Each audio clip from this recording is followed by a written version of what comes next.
Good morning, good afternoon, good night. I'm Blackbright and I'm broadcasting out of the UK around the world. And today's topic is about the hostile environment policy. Because I've been talking about the deportation to Jamaica recently, referring to Jamaica only because of the Titan flight on the 6th of February. So I know it's happening all over the place, these deportations, but this is what I'm focusing on. And I wanted to, with every cause there's an effect, and we have to kind of think about what is the root cause of why all this is happening. Now, we've heard about, it seems as though everything's come out of the blue, although a lot of us know that the reason why all these deportations have come about is because of the hostile environment policy, which Theresa May brought out in 2016. And what the hostile environment policy was meant to address was illegal immigration.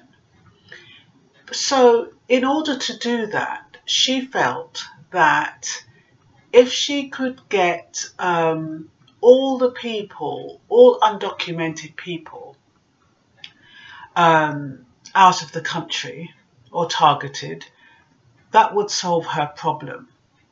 What she didn't realise, or what the Home Office didn't realise, Amber Rudd, who later resigned, they didn't realise that there was a protected group, which was those Commonwealth citizens who came to the UK in 1948 until 1971. That was how long they were brought in for, to fill labour shortages. And what subsequently happened was some of these people that they thought were undocumented got caught up in the fray.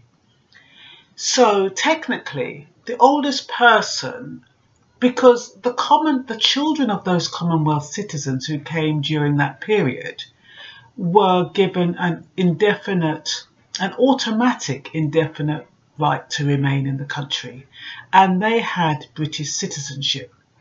That would put the oldest under those children at 57, I would think. So anybody 57 and under could have been brought over by their parents. And the burden of proof is on those individuals who probably wouldn't have that proof because they didn't think they'd need it. Anyway, so what's happened is they've had 164 wrongful deportations. They've had 15 people who have died because of the detrimental effect it has had on them. Because their bank account's been stopped, their money's been seized, they've lost their jobs, lost their homes, and no access to national health insurance, no access to benefits. Can you imagine? You've been working all your life in the country, and then, through no fault of your own, and because the Home Office has discarded paperwork, they've picked on a few people who weren't meant to be picked on and arranged their deportation. So I often think about my mum, who's been here, who came during the Windrush era, and I think how she would have felt if she was one of those people who were targeted, and who's, paid for a house and everything, who feels as though she's secure and she's ready to retire. And then they knock on the door and say, I'm sorry, we understand that you're an undocumented individual and therefore you've got to leave the country. Fortunately, my mother is documented. She's got all her papers. But for those people who weren't, they were actually considered as stateless, because if the parents, especially those subsequently born in the country, if the parents didn't register them, they then become stateless. Anybody who's come to this country and who's overstayed and has had a child, and because they've overstayed, they haven't registered that child, they've actually destroyed that child's life. because that child has got no access to funds, no access to healthcare, nothing. And I work with safeguarding children. And, you know, a lot of times we can't find children who've been abused or who are abused children, whose parents have been abused. We can't find them on the system because they haven't been registered. And this could be one of the reasons, because the parents have overstayed or the parents are here illegally and the children are stateless. So when we're thinking about this hostile environment policy, we have to think about the impact. Now, apparently, they're seeking compensation for the family of those people who died and all these other people who have been wrongfully deported. What's his name? Savage Javid. He's citing the 2007 Act, saying that it applies to any foreign national who's an offender. It's lawful for them to be deported. It's actually written into law. But what is the definition of foreign? That is the key thing. Now, if you're deporting people under that 2007 law and you're calling them foreign, yet these people are British nationals, how does that work? Also, he's made two boo-boos, because he said in his statement in the Commons, he said that they'd committed serious offences of rape, murder, drug trafficking. He lined them all out, only to go back on that. So not only has he gone back and said, okay, they weren't serious offenders, not all of them, the majority of them weren't, but also they're not technically foreign. They're foreign in the sense that, yes, they were born in a different country, but if you've then been naturalised, does that still make you foreign?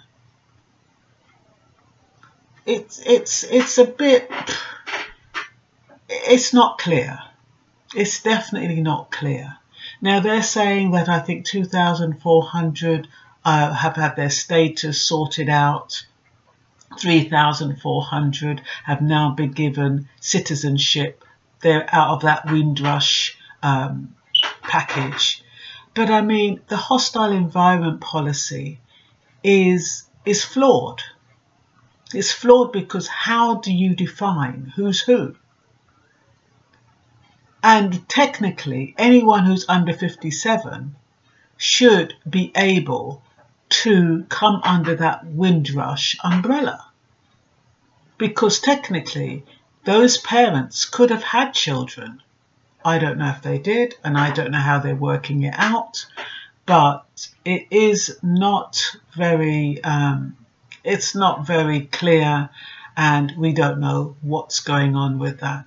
All we know is that people are constantly being deported under this 2007 Act, and Savage Javid, he's constantly referring to that as the reasoning behind deporting people. So I'm not quite sure what else to say about this. I mean, most of you know about the Hostile Immigration Act and the implications of it. So I don't think I need to say much more. I'll just make sure that I've covered everything, and I think I have. I always like to do this because I don't like, okay. Recently, out of the 29 that were deported on that Titan flight to Jamaica, 29, 13 came to the UK as children, 9 came to the UK under the age of 10, 11 had an indefinite leave to remain, 1 had a British passport. And as a result, 36 children's parents are being taken away. So, yeah, they are trying to make it difficult for anyone who's not here legally. So we have to see what happens. And that's all for now. Bye-bye.